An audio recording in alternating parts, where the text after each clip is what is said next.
Okay, so now we are at the response to our morning panels, and there sure was a lot there. So I'm sure our next guest will have much to say about this. I would like to please invite our respondent. This is Tine Vickemans, and Professor Vickemans holds the Acharya Mahaprajna Chair for Jain Studies, which was established at Ghent University in 2022. She's a postdoctoral research fellow funded by Ghent University's Special Research Fund, and her research is noteworthy in that it combines ethnography with textual studies and/or media analysis. So yeah, welcome, Dr. Vickemans. Thank you very much for being here, and look forward to hearing your reflections on all of this. All right, thank you very much, Kochen, and thank you to all the organizers for and all the speakers for making this a very, very thought-provoking morning for you in the US, evening time for me here in Belgium. You've set me quite a task, but I will share some of my thoughts. I will also try to, for those who weren't present during the entire morning, I'll kind of give you a short overview of what's already been discussed. I probably won't fill up the entire 20 minutes, but I'm sure you guys won't mind that much. So when I got an email asking if I wanted to contribute to this event, which looked absolutely wonderful from the beginning, honesty demanded that I say that my work has only really touched upon yoga rather than gone into it.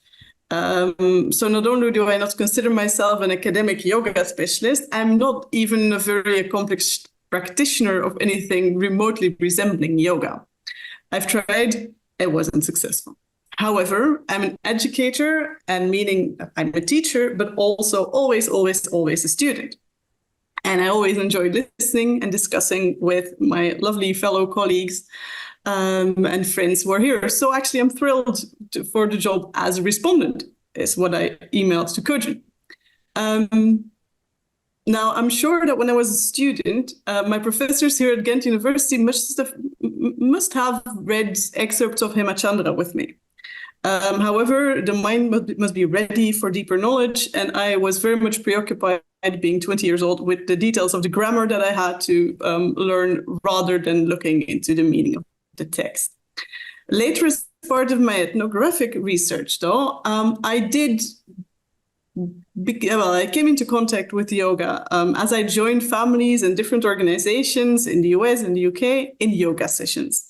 Sunday morning yoga with the young Jains in London, online pandemic yoga during the lockdown.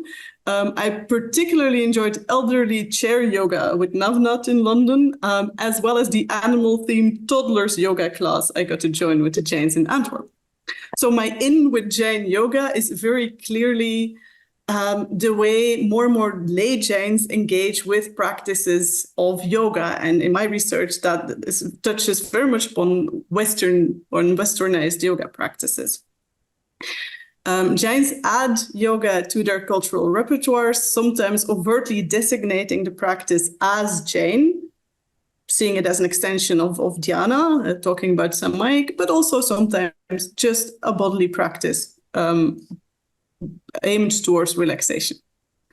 So let me remind you of what we have learned already in the first three panels. We started on ethics and lived tradition. And so that was the first panel, but I kind of suspect that some of the papers that followed in later panels could also kind of be seen as part of that lived tradition thing, which I very much enjoyed.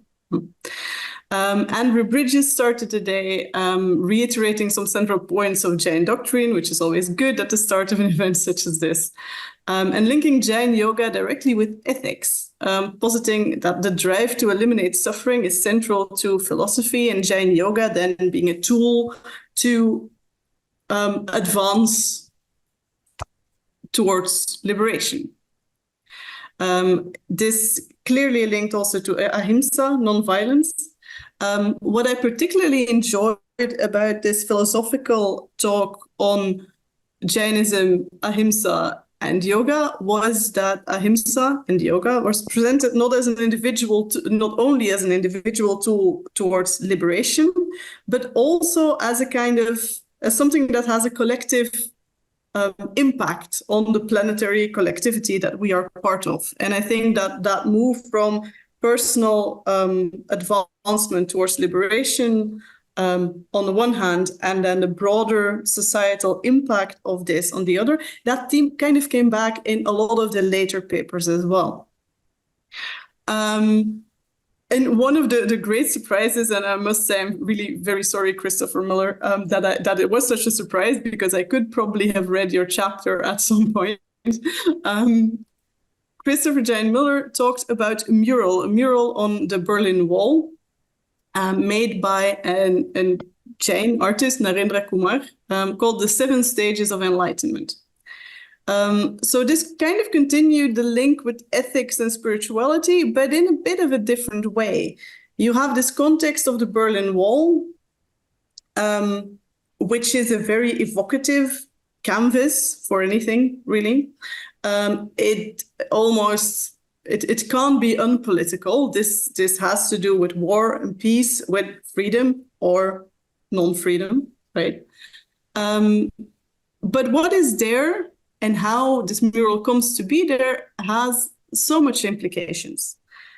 And this was a talk which brought together so many lines of thought and so many possible disciplines and perspectives that became relevant to it. So Narendra Kumar Jain was a yoga teacher, but also a member of the Indian and the Jain diaspora. It's also a modern artist, meshed in a network of modern artists, Indian and other. So you clearly see this yogic message of enlightenment, but especially in the later rendition, it very clearly wants to connect East and West. And as Chris very eloquently stated, this mural is not alone in this. So at the time it was made, the vital style that we see, you could see in other Indian modern artists' work, connecting tradition and modernity, national identity and the global. But what you actually then see on the mural is the tantric body, which has come back just now in the last 2 presentations, with the chakra system as it was co-constructed through colonial scholars and Indian scholars in the 19th century. This is the central theme. Which is a sensible choice, given the context. It was quite well known in Germany. And the artist, Jain, as an Indian national, was perhaps the only person who could have painted it, both topic-wise and canvas, meaning place-wise, where German nationals, other European nationals would not have been allowed to paint where he was painting, making him a very avant-garde artist in that sense, and a forerunner of all of the artistic and peace establishing initiatives that came after. Vina Howard closed the first session, and funnily enough, I just had her article, The Nonviolence Conundrum, on my desk, because I was working with it last week. So it's nice to see her. Let's see. She talked on Srimad Rajchandra and his integration of renunciation and action. And this really resonated with me, because that is what, when I'm in the field talking to people in the UK and in Antwerp, but also to a lesser extent in the US, I only really got to know Srimad Rajchandra then. For some reason, he passed me by completely during my studying years. But it became clear to me that especially different guru lineages, traditions that have come to the fore after Srimad's death, really attract a lot of followers. And the people that they attract, that they inspire, are very, very, are usually very, very into it. Talking to Dharampuris and Raj Sarbakh followers, it's very clear that especially this idea of the householder renunciate, the yogi in the world, the renunciation, but also still the action, is what attracts. It's a very clever idea, and it's a very how to say it? Yeah, it's a very attractive idea to a lot of people, where the obvious reading, the textbook reading in a lot of South Asian traditions, including Jainism, is that renunciation and the worldly do not mix, they do not entangle. And this is another theme that we saw come back in a couple of the other presentations, is that in fact maybe, and especially through this lens of yoga, but maybe also through other lenses that have to do in some way or form with Jainism, that is something to unpack and to start to nuance, because we can see it interacting in different ways, and it's not always just clear opposites. And it's this what draws a lot of Jains and even some non-Jains to these traditions based on Srimad's life and works. So let's see. Then Veena asked in her talk, well, was Srimad Rajchandra then a karma yogi? Yeah. And is Jain yoga then karma yoga by definition, or can it be, right? And then you had these two prerequisites of detachment and then dharma, which are also stated in the Gita. And then I don't think, Veena, you didn't sort of give an answer, but you did truly make us, or at least me, think about what exactly that then entails for Srimad and for other practitioners, for other especially lay practitioners of Jainism and Jain yoga. Then we were meant to switch to textual studies, but very sneakily, Corina Meloir actually gave a bit of a sociological talk, which I really much appreciate, this combination of textual study, but also with a clear emphasis, with room for like the context and for questions of what does a text mean, how was it used, why was it reproduced, what can we try to learn of its audiences and its importance in the past as well as in the present. So Corina has delved recently into a series of manuscripts on the Yoga Pradipa.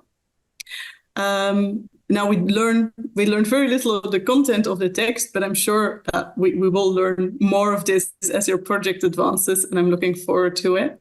But taking our cue from John Court's article on academic models of Jainism, she wonders about the social and the cultural context of these manuscripts.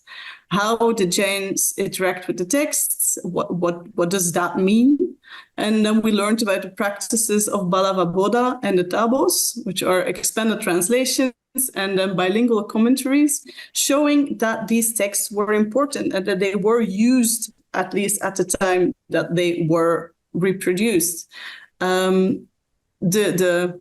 The sense of making that kind of adaptations or adaptive translation is to contribute to linguistic learning, to contribute to make it possible for less advanced lay people and sort of younger monks to get an idea of what is in a text.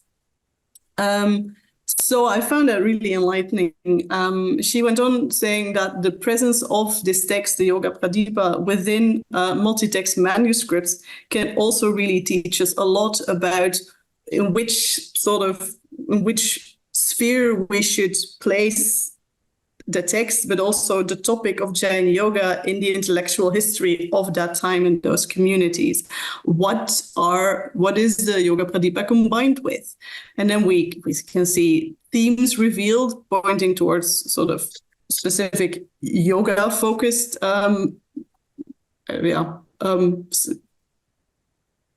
selections, I call it, with Jain, but also non-Jain yoga texts combined. You can also see combinations with Jain Bhakti text, which is interesting to see that apparently those kind of went together to an extent. So I think that's a really enlightening way of approaching the social life of text well in a few centuries into history, and I applaud you for it. As I've said before, I really look forward to seeing how this goes further. Then with Venu Metta, we actually went into the content of a text, the Uttara Dhyana Sutra, more specifically the 8th chapter, attributed to Kapila, which consists of advice and guidelines to young monks and instructions on tapas and austerity and how to actually get to those practices. And there we see the term Samadhi Yoga, which is interesting in itself. Samadhi Yoga is presented as a means to come to practices of tapas. The text itself says very little on further details, but the commentary by Devin Ragani is used by Venu to further our understanding of what this then is.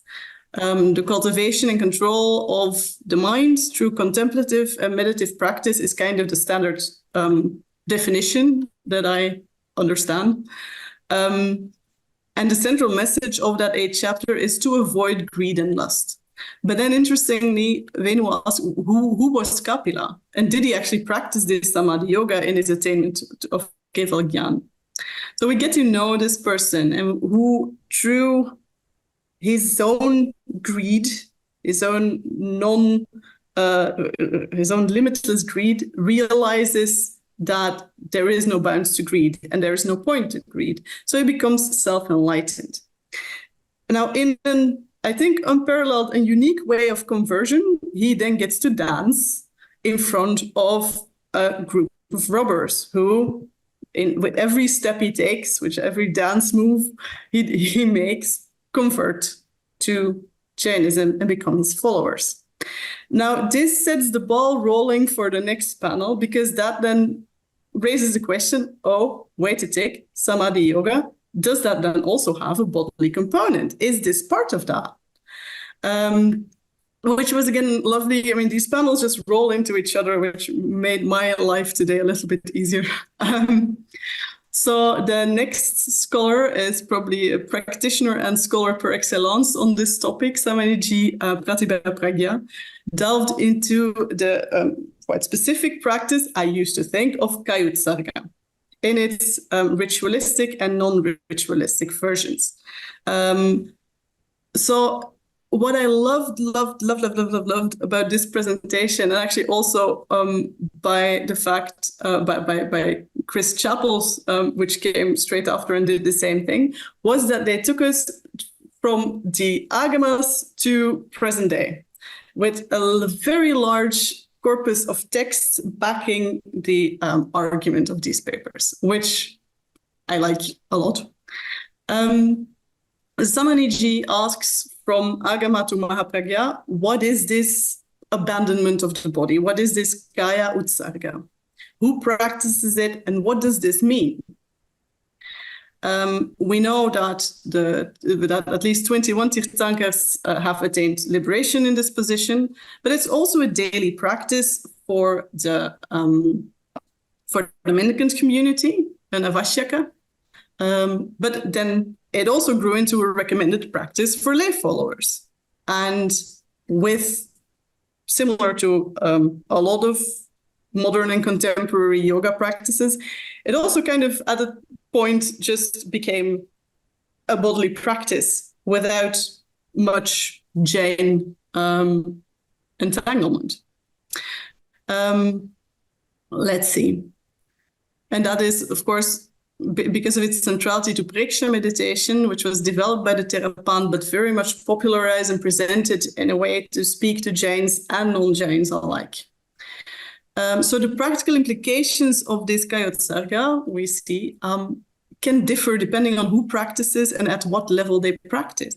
It contributes to the purification of the soul. It's a defining attribute of mendicancy. It's also a transitory practice to transition from sin to focus, and as such, to prepare the mind in an effective way for meditative or contemplative practices which come later. And lastly, it's a technology for relaxation. It can be done just going through the motions, dravya, or with proper focus, bhava. It can be an exertion or an overcoming. What struck me is that in this diachronic reading of the changing and overlapping meanings, we hear an echo also of Andrew Bridges' first paper of the day, assertion that ahimsa and Jain yoga are a tool for both individual spiritual advancement and a practice which can have at least collective, planetary, in Bridges' words, implications. Jain yoga, as analyzed by way of Yoga-dṛṣṭi-samuccaya, also shows this. It acquires ritualistic and non-ritualistic applications, particularly developed from the middle period in Hemachandra's Yoga-śāstra, where for the first time Shitilikarana, or relaxation, is found in relation to Yoga-dṛṣṭi-samuccaya.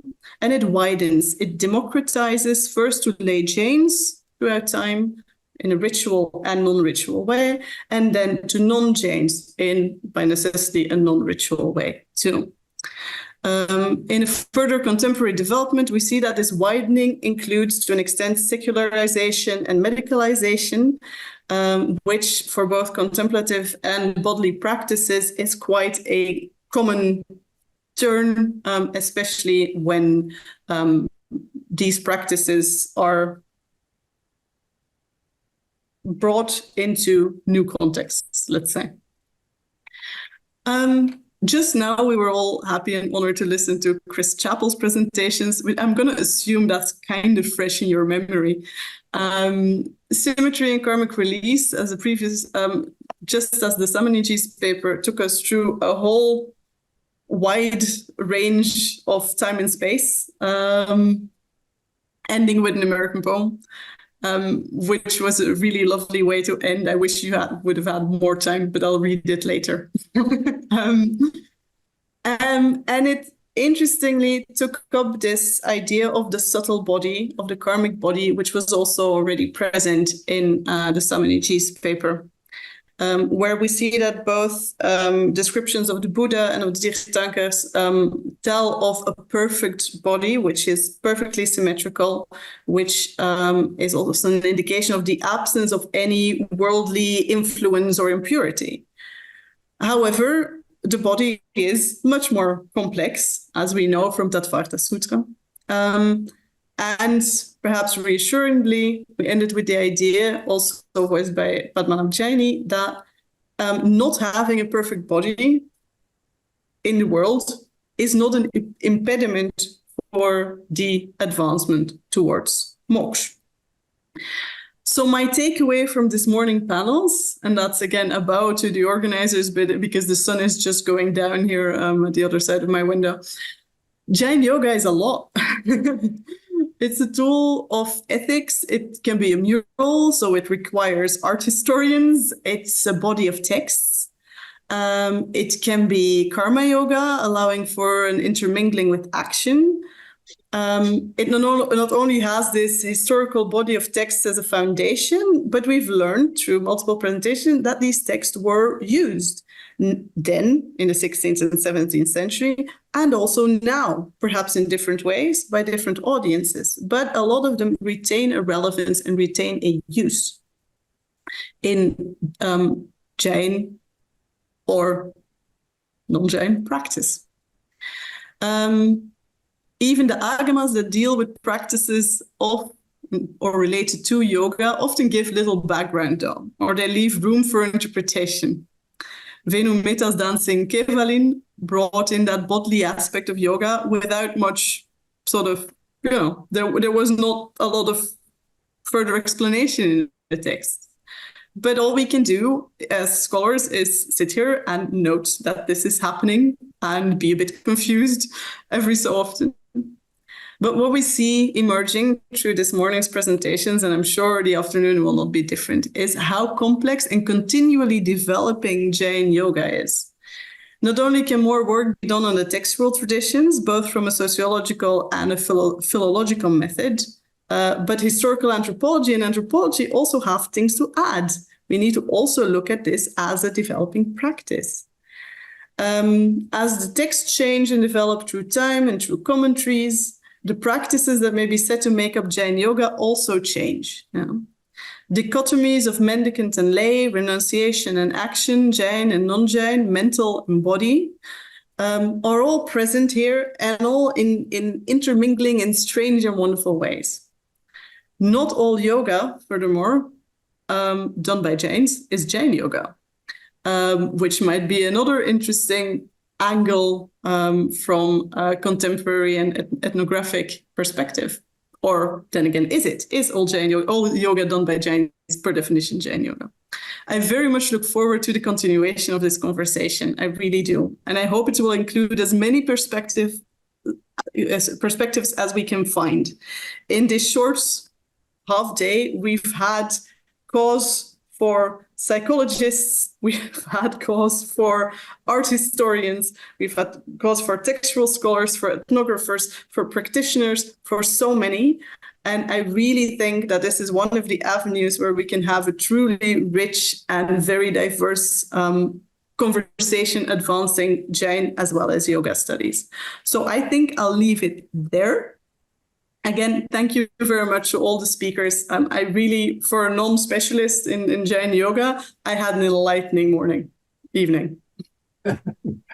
Wow, what brilliant reflections, Dr. Beckemans. Thank you so much. You really found a structure and a flow to that conference. You know, it felt very harmonious to me as we were going through this all, but it was nice to have you really underscore how each different paper really unfolded into the other and how the themes so nicely seem to fit with each other.